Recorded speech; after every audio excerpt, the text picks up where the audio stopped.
Bonjour Christelle. Bonjour Tom.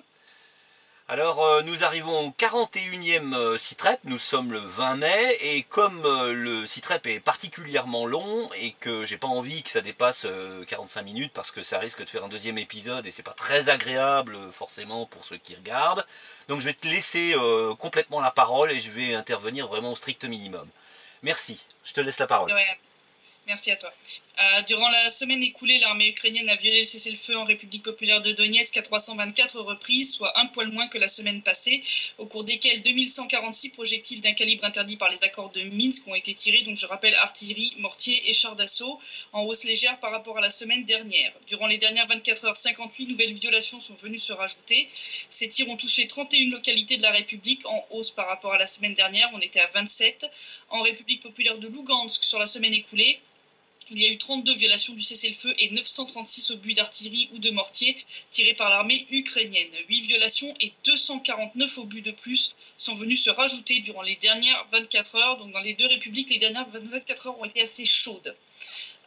Les tirs les plus lourds ont touché cette semaine Golmovski, Zaitsevo, Gorlovka, Mikhailovka, Dolomitnoye, Verkhnetoretskoye, Ozerianovka, Shirokaya Balka, Signalnoye, Железная Balka, Krutaya Balka, Jabitchevo, Yasinovataya, Vassilievka, Yakolevka, Mineralnoye, Spartak, Luganskoye, Yasnaye, Dakushaevsk, Zayshenko, Naberezhnoye, Sosnovskoye, Kominternovo, Nikolaevka, Leninskoye, Oktyabr, Dzerzhinskoye, Sakhanka, la zone de l'aéroport et les districts de Petrovski et Kirovski à Donetsk, surtout le district de Petrovski qui a été de nouveau lourdement bombardé cette semaine, principalement le quartier de Trudovski qui se trouve à l'intérieur. Ces tirs ont fait 4 morts, dont 2 civils et 11 blessés, dont 6 civils en République populaire de Donetsk. Et 3 morts et 1 blessé parmi les soldats sont venus se rajouter rien que durant les dernières 24 heures. Donc on voit bien en termes de victimes que les dernières 24 heures ont été vraiment assez chaudes. Donc là c'est un petit peu craintus à surveiller, quoi. Ouais. Ces bombardements ont endommagé ou détruit 60 habitations en République populaire de Donetsk, soit 50% de plus par rapport à la semaine dernière. Eh bien. La station d'épuration de Donetsk a de nouveau été la cible de bombardements intensifs de l'armée ukrainienne, obligeant les employés à aller se réfugier dans l'abri anti-bombardement. Dans la localité de Telmanovo, la station de pompage a aussi été prise pour cible par l'armée ukrainienne. Réussi à l'endommager, donc la station a dû interrompre son fonctionnement, privant la localité d'eau courante. Dans cette localité, l'armée ukrainienne a aussi délibérément visé et endommagé l'antenne d'émission radio et TV de la RPD, appliquant ainsi la promesse de Turchinov de faire taire les médias de la RPD qui émettent vers l'Ukraine. Censure, tout va bien. Les observateurs de l'OSCE ont enregistré, face à la République populaire de Donetsk, l'absence de 73 pièces d'armement ukrainiennes, des zones de stockage, donc en baisse par rapport à la semaine passée, à savoir précisément 8 obusiers Akatia de 152 mm, 7 canons Jasin B de 152 mm, 25 obusiers MSTAB de 152 mm, 4 lance-roquettes multiples BM21 Grad de 122 mm, un obusier automoteur Gvozdika de 122 mm, 6 canons anti-chars Rapira de 100 mm, 8 canons D44 de 85 mm et 14 chars d'assaut. Rien que ça. Broutilles, quoi. Bah. En termes de bombardement qui frappent autre chose que des positions militaires, hier matin très tôt, vers 5h du matin, l'armée ukrainienne s'est mise à tirer sur la mine Butovskaya à Makeyevka, des tirs qui se sont poursuivis même après 9h du matin. Les tirs étaient relativement bien ajustés et ont fait des dégâts aux bâtiments administratifs et opérationnels de la mine. Les employés qui étaient en surface ont eu heureusement le temps de descendre aux abris et il n'y a pas eu de blessés. Eh ben, c'est un coup de chance encore, hein. Oui, bah, comme d'habitude. Je dis qu'on doit être quand même bien protégé depuis là-haut, hein, quand même. Hein. Quand je vois le nombre de fois où on devrait avoir des victimes et qu'on n'en a pas. Oui. En République populaire de Lugansk, les services de sécurité ont arrêté un nouveau groupe de diversion soupçonné du meurtre de 2 officiers de la RPL et de la préparation du kidnapping et de l'assassinat de soldats et d'activistes de la République, ainsi que de nouveaux attentats contre les infrastructures vitales de la RPL. Ce groupe opérait sous le commandement du chef du 8e régiment d'opérations spéciales ukrainien, Pavel Balov, le fameux 8e régiment qui est fortement soupçonné d'être à l'origine de la mort de cet observateur de l'OSCE. Hein. Ah oui. C'est toujours les mêmes qu'on retrouve. Hein. Face à la République populaire de Donetsk la semaine dernière, en fait, le même jour que notre Citrep, Oui. L'armée ukrainienne a mené une nouvelle provocation à Avdiivka. Des unités du secteur droit ont bombardé la localité pendant que l'armée régulière ukrainienne bombardait les positions de l'armée de la RPD pour faire croire à un tir en fait venant de la République populaire de Donetsk sur les quartiers civils d'Avdiivka. Ces tirs ont fait 4 morts parmi les civils. Hein. Ils ont touché directement une maison alors que les gens étaient se trouvaient dedans. Donc c'est un strike, un beau strike. Hein. Il y a un beau trou dans la façade de la maison. Ouais. Le fait que le tir ait eu lieu depuis une zone tenue par l'armée ukrainienne a été prouvé, entre autres dans un article du colonel Kassad, photo de la scène à l'appui, qui montre que la direction du tir venant du sud-ouest est incompatible avec un tir venant de la République populaire de Donetsk. Hein. Donc, d'après Edouard Bassourine, une enquête menée par une organisation de défense des droits de l'homme internationale indépendante en est venue à la même conclusion et le rapport devrait être publié sous peu. Bon, si on rajoute les cafouillages de la propagande ukrainienne sur ce sujet, on voit bien qui est coupable de ce nouveau crime de guerre. Ainsi, le matin du 16 mai, les autorités militaires ukrainiennes avaient déclaré que les troupes de la RPD avaient avancé de 400 mètres dans la zone grise, et le soir même, les autorités politiques ukrainiennes réfutaient cette déclaration. Ouais, ils sont même pas cohérents en plus. Non, en plus, comme d'habitude. En attendant, 4 personnes innocentes ont perdu la vie, juste pour faire porter le chapeau et leur mort à la RPD. Avec tout un battage médiatique, hein, des médias occidentaux, hein, qui s'en foutent quand les morts ils sont chez nous. Hein. Par contre, quand c'est à Avdiivka, là, c'est l'indignation absolue. C'est vraiment une honte. Sans même se poser de la question de savoir si c'était un fast flag, hein, quand même. Ah bon non, ils vont pas verser dans le complotisme non plus. Oui, voyons. Oui, c'est vrai, c'est vrai. C'est pas du complotisme de bas étage. Quoi qu'il en soit, c'est une honte absolue. Vraiment, là, ce qui s'est passé, c'est un nouveau crime des bataillons néo-nazis. S'il y en a qui avaient besoin de justifier pourquoi on les appelle comme ça, voilà, tirer sur une zone civile et faire 4 morts, des orphelins, juste pour essayer d'attirer l'attention des médias mainstream occidentaux pour venir jouer les victimes. Voilà. Donc, j'adresse mes plus sincères condoléances aux proches et aux enfants des victimes des chiens enragés. Vivre avec ça. Non, mais c'est une honte. Franchement, je comprends pas comment on peut faire ça. C'est vraiment... Ça me dépasse. En attendant, le manque de soldats et de matériel dans les unités de l'armée ukrainienne se fait de plus en plus sentir. Une commission d'enquête ukrainienne a ainsi révélé le niveau de remplissage en termes d'effectifs qui est à peine de 69% dans la 36e brigade et de 59% dans la 30e. Il manque dans ces unités plus de 24 tonnes de diesel, environ 37 tonnes de fioul, 3 tonnes d'huile pour moteur, plus de 2 tonnes de beurre et 6 tonnes de viande sont manquants, ainsi que 900 uniformes d'hiver, 800 d'été. Concernant les armes, presque 2500 obus de 152 mm, plus de 2000 obus de 122 mm, 1500 gilets pare-balles et environ 1000 casques sont manquants. Et il faut rajouter plus de 1000 seringues de morphine pour les kits de premiers soins. Eh ben. Somme totale du matériel manquant, 70 millions de grivnia, soit 2,365 millions d'euros. Bon, bah ça a été revendu, ça. Voilà. La commission d'enquête a recommandé de virer les officiers le temps d'une enquête complète qui sera transmise au procureur militaire pour poursuite, forcément. Et on parle là de la 36e brigade qui est quand même l'une des meilleures unités de l'opération antiterroriste d'après des déclarations du quartier général. Ouais. Alors, si déjà les troupes d'élite, c'est comme ça, je te laisse imaginer ce que c'est dans les autres unités. Oui, c'est certainement la débandade, oui. Et puis en plus de tout ça, les soldats ukrainiens sont vraiment traités comme de la merde. Ainsi récemment, Bassourine avait donné les noms de soldats ukrainiens de la 72e brigade qui avaient été déclarés portés disparus et secrètement enterrés près de Krasnogorovka. La sœur d'un de ces soldats s'est adressée au commandant de la 72e brigade pour demander le lieu exact où avait été enterré son frère.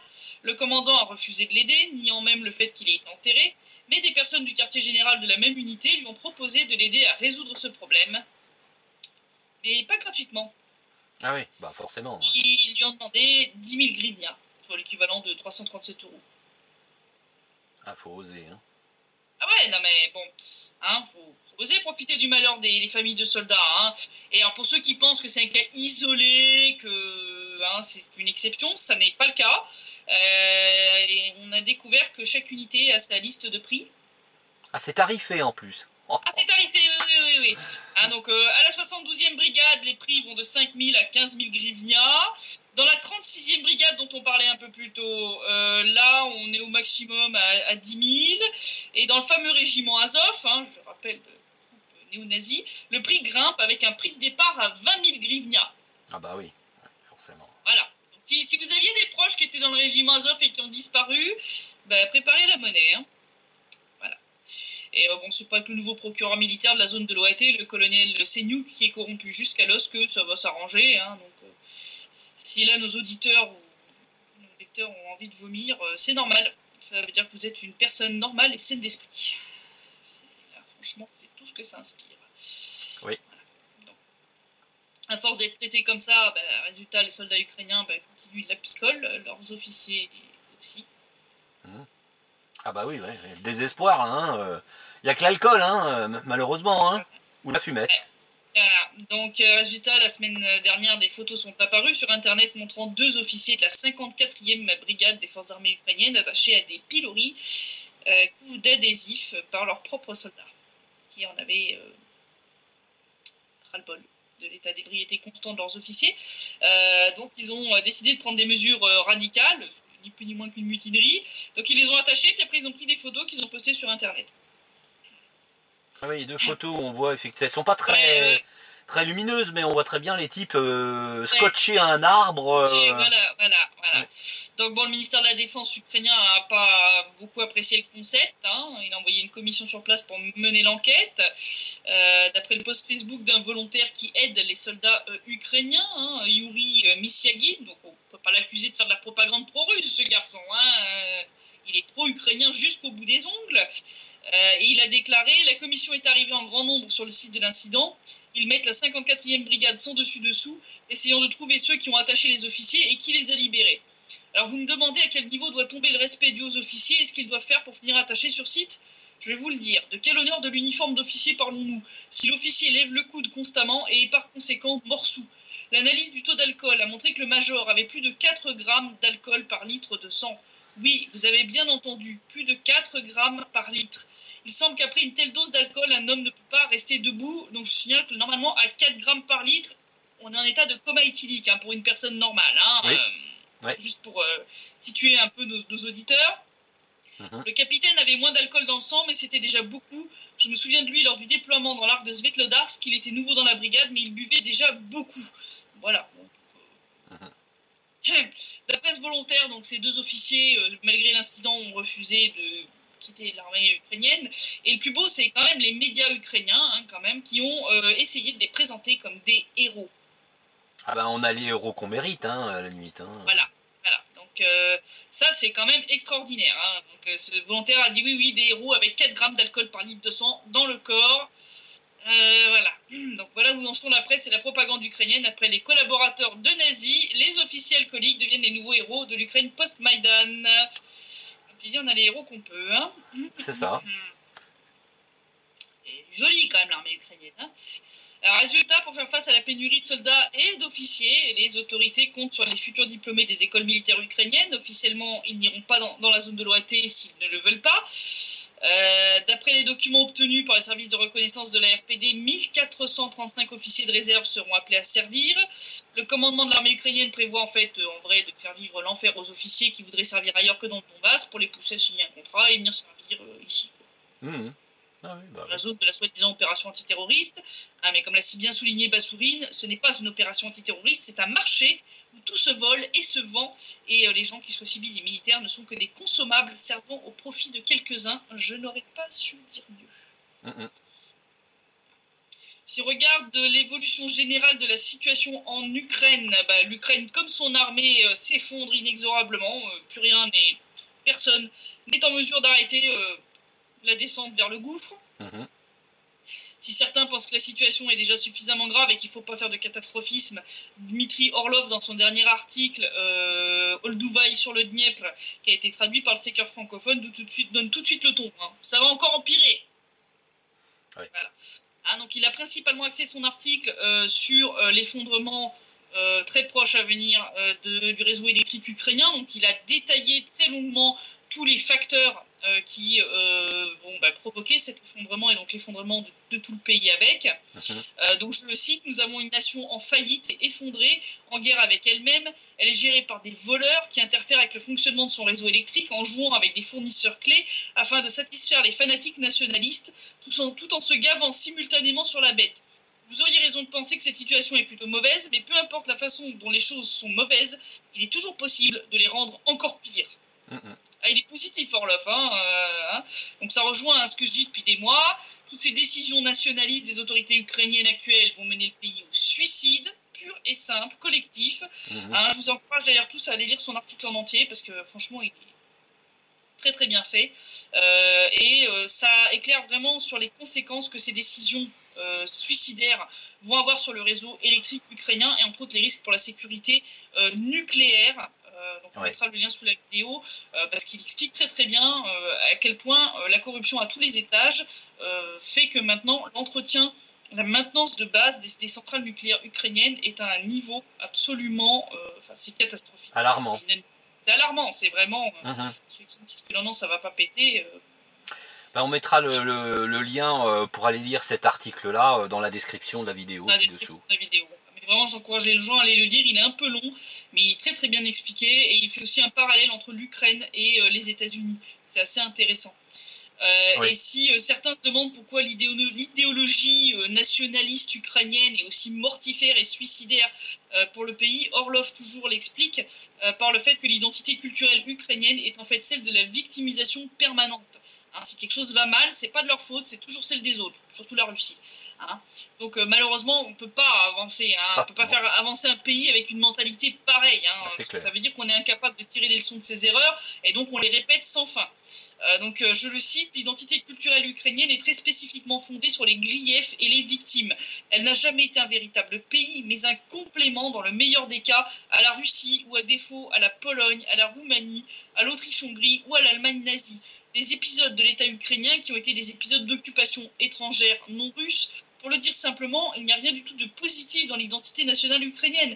Il s'agit de griefs et de ressentiments pour se sentir le mieux possible, et le résultat de cette source de malentendus est l'émotion autodestructrice et le sang que nous voyons maintenant en plein écran dans les villes ukrainiennes et sur les champs de destruction du Donbass. Voilà. Dimitri Orlov est un très très bon spécialiste de ce qui est de l'effondrement des sociétés, et c'est un très très bon analyste. Voilà. Et comme pour donner raison à Orlov sur l'évolution à venir de la situation, les autorités ukrainiennes viennent de prendre plusieurs décisions aberrantes, édictées par la peur des autorités ukrainiennes qui sentent le pays et la situation en général échapper à leur contrôle, comme on a pu le voir le 9 mai, avec ces défilés de la victoire illégaux. Donc les autorités essayent de reprendre un semblant de contrôle pour continuer à se gaver sur la bête encore un peu.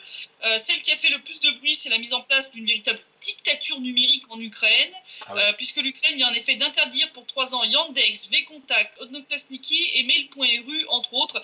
Alors ces sites sont parmi les plus utilisés par les Ukrainiens, entre autres Vkontakte, 5 fois plus utilisé que Facebook en Ukraine, Mail.ru, 25 millions d'utilisateurs en Ukraine, Yandex 11 millions, donc c'est pas vraiment une paille quand même. Donc en plus de risquer de provoquer un mécontentement populaire qui a déjà commencé à bien s'exprimer et qui pourrait faire violemment vaciller le pouvoir de Poroshenko en privant des millions d'Ukrainiens de moyens de garder contact avec leurs proches, entre autres de certains qui sont en Russie, puisque je rappelle qu'il y a quand même une forte diaspora ukrainienne en Russie qui est là-bas pour avoir du travail. Ça montre en plus ouvertement la nature dictatoriale de l'Ukraine. Et cette décision stupide va entraîner de nouvelles pertes financières lourdes pour l'Ukraine, alors que l'économie ukrainienne n'est déjà pas très très florissante. Parce que pour mettre déjà en place le blocage total que veulent les autorités et les fournisseurs d'accès Internet doivent mettre en place un pare-feu digne de la Chine. Ça leur prendrait 1 voire 2 ans et coûterait $1 milliard. Je ne vois pas où ils vont aller les chercher. Sans compter le fait que les gens vont chercher à trouver des moyens de contourner, VPN, Tor, etc. Et en plus des réseaux sociaux, l'Ukraine a interdit certains logiciels, comme ceux de Kaspersky, qui est quand même un des antivirus les plus connus au monde, ou le logiciel comptable INSEE, qui est quand même utilisé par 80% des sociétés ukrainiennes. Ils se moquent vraiment de l'économie, c'est vraiment... Tu sens venir le désastre quand même, parce que quand tu interdis comme ça du jour au lendemain un logiciel qui est utilisé par 8 sociétés sur 10 dans ton pays, on se rend bien compte quand même que de passer un nouveau logiciel en urgence, ça coûte très cher et Oui. pour toutes les petites entreprises, petites et moyennes entreprises, c'est la faillite quasiment assurée. Hein, je veux Oui. dire, là, Ah oui, il y a des gens qui comptent. Hein. Je veux dire, quand on voit voilà. l'état de l'économie pour les citoyens, on s'imagine bien que les Oui, entreprises, oui, oui. ça va pas Ça va aller pas très beaucoup bien du mieux, tout. Hein. hein. Donc bon, là en clair, je suis en train d'accélérer l'effondrement économique de l'Ukraine. Certains, quand même en Ukraine, donc ont décidé de prendre le risque de dénoncer ces mesures liberticides, entre autres vis-à-vis des réseaux sociaux. Un juriste de Kharkov, Dmitry Likhachev, a décidé de poursuivre Poroshenko en justice devant la Cour suprême pour dénoncer l'illégitimité de la loi sur le blocage des réseaux sociaux et des sites internet russes. Je ne tolérerai pas une telle illégalité et impunité en violation des droits des citoyens, Monsieur le Président. Et le problème n'est pas avec contact et Odnoklastniki, le problème est la limitation de la liberté. Qu'est-ce que ce sera demain? Empêcher de penser? Interdire de respirer? Je ne peux juste pas comprendre où et quand j'ai donné à l'État le droit de déterminer où et ce que je dois regarder, lire et écrire, a-t-il écrit sur son mur Facebook. Bon, ben, je vais répondre à ce brave monsieur. Ce droit, vous l'avez donné le jour où vous avez passivement accepté les autorités illégales et soutenues par des néo-nazis issus du coup d'État totalement anticonstitutionnel du Maïdan. Donc, c'est bien de voir qu'il y en a qui se réveillent en Ukraine, mais il est un peu trop tard hein, pour empêcher le désastre. C'était il y a 3 ans qu'il fallait se réveiller. Il y a 3 ans, on avait dit que toute cette mentalité nationaliste ukrainienne et ces délires allaient mener le pays droit dans le mur. Voilà. On est en train de le voir, on est en train d'y assister en direct. Voilà, ça servira de leçon pour les futurs historiens sur comment un pays se suicide en quelques années à peine. Et il se suicide en plus en présence de ses sponsors qui ne disent rien. Hein. La France, très à cheval sur les droits de l'homme quand il s'agit de critiquer Poutine, ou la Syrie, silence complet. Comme j'ai dit dans mon article à ce sujet, hein, ça aurait été la Syrie, la Russie, la Chine ou la Corée du Nord hein, qui prenaient une décision comme ça aurait hurlé tout de suite, Amnesty International, ça aurait été RSF, la Cour européenne des droits de l'homme, enfin ils auraient tous hurlé. Hein. Là c'était, oui. Là c'est marrant. Rien, niette, pas de réaction. Timide, des petites réactions timides, genre oui c'est pas bien. Oui, bon d'accord, si tu veux. Et c'est pas seulement ce que ton précitrep le signale, c'est pas seulement la violation des droits à l'expression hein, à travers la suppression de l'accès à ces sites, c'est aussi la religion qui est touchée. Hein. Ouais, et aussi même tout ce qui concerne de près ou de loin la Russie, hein, quand on nous dit qu'il n'y a pas de russophobie soi-disant en Ukraine, faut savoir qu'en plus des logiciels et sites russes, l'Ukraine a aussi décidé d'interdire totalement le ruban de Saint-Georges. Ouais. Bon, mardi, le Parlement ukrainien a voté l'interdiction du ruban de Saint-Georges avec une amende allant de 850 à 2550 grivnia pour quiconque s'affiche avec le ruban de Saint-Georges et la confiscation du ruban, et une amende pouvant aller jusqu'à 5100 grivnia ou une arrestation administrative de 15 jours en cas de récidive, plus de nouveau confiscation du ruban. Hein, certains députés du Front populaire, comme Yuri Bereza, sont même déclarés être pour abattre purement et simplement ceux qui portent un ruban de Saint-Georges. Ouais, c'est comportement nazi, hein, c'est voilà. Ces gens-là peuvent faire ouvertement leurs appels au meurtre sans que ça choque ou n'émeuve grand monde parmi les dirigeants ukrainiens, et je parle même pas de la communauté internationale. Et on parlait de mainmise, en tout cas de volonté de mainmise des autorités ukrainiennes sur l'Église. Il y a 2 projets de loi qui ont été élaborés, doivent être votés par la Rada. Pour l'instant, ça coince un peu. Hein. Oui. Mais, même le pape a dit que là, bon, il y a quand même un problème. Là. Oui. Le premier projet de loi veut donner aux autorités de Kiev le pouvoir de nommer les métropolites et l'épiscopat. En clair, le pouvoir temporel veut pouvoir imposer sa vision de la politique au pouvoir spirituel. Hein. Donc en plus de la dictature numérique, la dictature religieuse est en marche. Hein. Donc, en gros, si un prêtre qui pense pas comme ils veulent, qui est un petit peu trop pro-russe, on le dégage. Et le deuxième projet de loi veut faciliter la bascule du patriarcat de Moscou vers celui de Kiev. Donc je rappelle qu'en Ukraine, il y a 2 églises orthodoxes. L'église orthodoxe ukrainienne qui dépend du patriarcat de Moscou, qui est l'église officielle, et une église du patriarcat de Kiev qui est reconnue par aucune autre église orthodoxe dans le monde, qui est issue d'un schisme totalement délirant. Et donc en fait ils veulent offrir la possibilité à chaque communauté de croyants de pouvoir voter à la majorité simple pour changer d'église orthodoxe avec transfert des biens immobiliers. Donc en clair, les bâtiments, même ceux des églises, pourraient être saisis par l'église orthodoxe du patriarcat de Kiev. Ouais. Alors chez moi ça s'appelle un vol. Hein. Mais j'aime bien parce que tu as commencé en plus avec offrir l'occasion aux croyants de choisir. Oui. Hein En clair, dans chaque communauté, on va avoir débarqué des mecs de Private Sector qui vont voter ou qui vont dire à tout le monde de voter bien comme il faut. Hein, et puis voilà. Ça s'appelle une expropriation chez moi. C'est ça. Hein.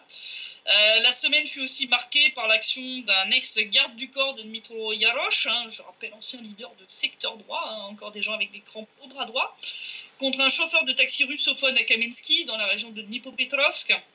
Ce pauvre chauffeur de taxi a eu le seul tort de parler russe et de ne pas vouloir hurler gloire à l'Ukraine. Résultat, il s'est fait taper dessus par un des occupants de la voiture. Donc il a réussi finalement à sortir son taxi, essayer de s'enfuir. Et là, ils lui ont carrément tiré dessus. Voilà. Il a été touché à la jambe. Lorsque des collègues du chauffeur de taxi, donc d'autres chauffeurs de taxi, ont essayé d'intervenir, ils se sont fait eux aussi tirer dessus. Finalement, le qui a tiré a été arrêté. Suite aux réactions indignées d'internautes ukrainiens après cet incident, les bandéristes ukrainiens, eux, se sont offusqués de la réaction d'indignation saine d'une partie de la population du pays. Et toujours pas de réaction de la France, de l'Allemagne, des États-Unis. Non. Évidemment. Pour tout ce beau petit mondé pour les néo-nazis ukrainiens, c'est normal et justifié. D'ailleurs, le porte-parole du mouvement de Yarosh a même qualifié d'outrage le comportement du chauffeur de taxi. Sous-entendu, ça justifie une punition. Ouais. T'en fumes de la bonne, quand même. Et pour eux, les Ukrainiens ne doivent pas condamner ce genre de comportement. Bienvenue en dictature néo-nazie. Ah oui, là, c'est net, clair et sans bavure. Et si on en veut encore une preuve, dans la ligne de ces délires néo-nazis, l'Ukraine vient de décriminaliser les symboles de la division SS Galicie. Ouais. Non, mais quand on se dit qu'ils ont touché le fond, en fait, non, ils creusent encore. Donc là, pour le directeur de l'Institut ukrainien de la mémoire nationale, Vladimir Viatorovitch, ce fameux révisionniste qui avait été invité en France pour faire une conférence sur l'Holocauste en Ukraine, qui avait essayé de dédouaner joyeusement Bandera et tous ses petits potes en les présentant presque comme des protecteurs des Juifs. Pour ce brave monsieur, les insignes de la division Waffen-SS Galicie ne doivent pas être considérés comme des symboles nazis. D'accord. Je pense que les familles juives qui ont perdu des membres à Babillard vont certainement... je pense que là, il y en a un petit paquet qui vont faire un bond d'un mètre au-dessus de leur chaise. Oui. Parce que on rappelle quand même que la 14e division SS Galicie était une unité ukrainienne de la Waffen-SS. Les Waffen-SS, oui, c'était des troupes nazies, oui. C'est pas la Wehrmacht, c'est la Waffen-SS. Ouais. Donc, qui faisait également partie de l'armée nationale ukrainienne, la UNA, active dans la période entre mars et mai 45. C'est des gens qui ont participé notamment à la répression en 1944 du soulèvement national slovaque et à la lutte contre les partisans communistes yougoslaves. Je rappelle qu'en 2016, le Parlement polonais a qualifié de génocide les exactions commises par les membres de la division SS Galicie contre la population polonaise. Oui. Venir oser dire que les insignes d'une division Waffen-SS ne sont pas des insignes nazis, faut vraiment avoir du culot quand même. Non, mais je sais pas, c'est comme si tu me disais que les insignes de la Das Reich, qui a commis au Radour-sur-Glane, c'était pas des insignes nazis, quoi. Bah, ils osent tout, quoi, c'est tout. Oui. Pendant ce temps-là, à Kiev, à peine réparé, le vaisseau amiral de la flotte ukrainienne casse à nouveau. Ça sonne comme une mauvaise blague et c'est malheureusement une énième réalité due à la corruption endémique du pays. Ainsi, le Hetman Sayadachny, seule frégate et vaisseau amiral de la flotte ukrainienne quand même, dont la propulsion diesel avait été réparée à grands frais par la société Leninskaya Kuznitsa Shipyard, qui appartient, je rappelle, à Petro Poroshenko, est tombé en panne à peine remis à l'eau. Oui, d'accord. Donc il semble que l'argent des réparations a été volé, l'entreprise sous-traitante a bricolé quelque chose avec 3 bouts de ficelle. Bien sûr ça n'a pas tenu. Résultat, les procureurs militaires ukrainiens ont lancé des poursuites contre une des sociétés contractantes du port de Mykolaïev. Enfin, quand on voit le montant de l'amende réclamée, $25 000, face au montant qui avait été versé pour les réparations, soit $550 000, ça reste un détournement qui est rentable quand même. Ouais. Donc il semble aussi qu'il n'y a eu aucun test de vérification des réparations avant remise du bateau à l'armée.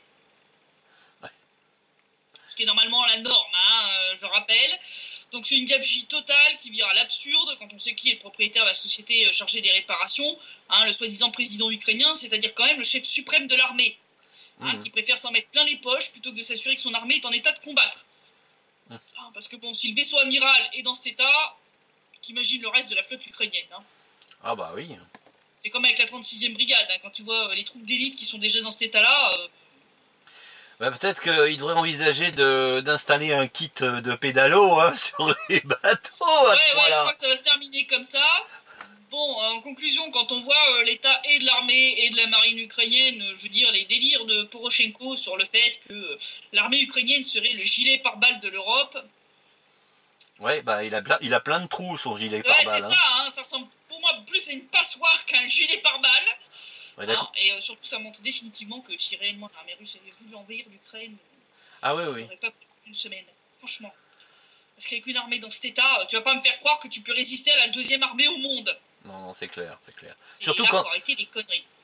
Surtout quand le pays en question est juste à côté, hein, parce que envoyer des troupes très loin, c'est déjà. Voilà, mais là, vu la longueur en plus de frontières qu'il y a entre les deux pays. Ouais. C'est pour ça que la présence supposée des troupes russes dans le Donbass, c'est une vraie farce, quoi. C'est une galéjade, ce truc complet. Donc voilà, la situation, là je pense que ça va quand même dégénérer à un moment où on voit une escalade de ces provocations, là, comme ce tir vers Avdiivka, hein, où ils essayent de faire porter le chapeau à la République populaire de Donetsk, augmentation de tentatives d'actes terroristes, ça c'est mauvais signe quand même. Ils cherchent vraiment à provoquer, et ça veut dire une chose, c'est ils cherchent à ce que ce soit nos troupes qui lancent une offensive. Mais c'est un peu illusoire, puisqu'il n'y a aucune raison que vous fassiez une offensive, à moins d'être soumis à un bombardement encore plus massif, mais de loin encore plus massif. C'est ça. Donc voilà, l'évolution de la situation, c'est vraiment pas du positif, aussi bien, on va dire, en termes de bombardement que du côté ukrainien, hein, où on voit le pays qui se décompose totalement. Et c'est quand même assez inquiétant sur bien des plans, hein, aussi bien les centrales nucléaires que pour l'état de la population qui, elle, se prend tout ça dans la figure. Ouais. Donc, j'espère qu'il y aura un sursaut populaire à un moment en Ukraine pour mettre tous ces oligarques dehors et réellement faire une vraie révolution populaire, mais je suis assez pessimiste. Peut-être que l'histoire de la suppression d'accès au site, au réseau social... Je pense que c'est quand même une belle connerie, hein, parce que quand je vois déjà en Europe, quand les gens sont privés de 3G pendant 2 heures, c'est déjà la crise d'hystérie générale. Ouais. Je pense que c'est vraiment pas une bonne idée. Mais bon, c'était peut-être l'erreur à pas faire, C'était peut-être l'erreur qu'il fallait absolument pas faire, Donc on va voir comment ça tourne. Est-ce que la population se met à réagir un peu plus violemment que des tweets un peu enflammés, ou est-ce que ça va en rester là, quoi. Voilà. Très bien. Merci en tout cas, très bien de nous avoir donné ces informations du terrain. Merci Christelle de tes efforts, hein, de ton travail. En tout cas, j'espère qu'on aura rendez-vous que samedi prochain, encore une fois. Hein, parce que j'espère aussi. Toujours l'épée de Damoclès, hein, qui nous tournoie au-dessus de la tête. Hein, donc, c'est vrai que là, quand je vois l'état de leur armée, je vois pas ce qu'ils vont pouvoir... Ils ont déjà attaqué dans le passé, donc... Ouais. Mais un baroud d'honneur en espérant que l'OTAN... une espèce de baroud d'honneur. En espérant que l'OTAN intervienne, hein, c'est-à-dire que... il y a une embrouille, de toute façon il n'y a pas des troupes de l'OTAN aux frontières de la Russie pour des queues de prunes, hein. Ils sont là très certainement en attendant l'événement qui suffira au casus belli, quoi. C'est ça. Donc le meilleur des scénarios, ça serait que l'Ukraine s'effondre toute seule. Ouais. Puis terminer le problème, fin du conflit. Au revoir, ciao. On va voir comment ça tourne. Donc j'espère à la semaine prochaine. Ok, merci Christelle. À la semaine prochaine. Au revoir. Au revoir.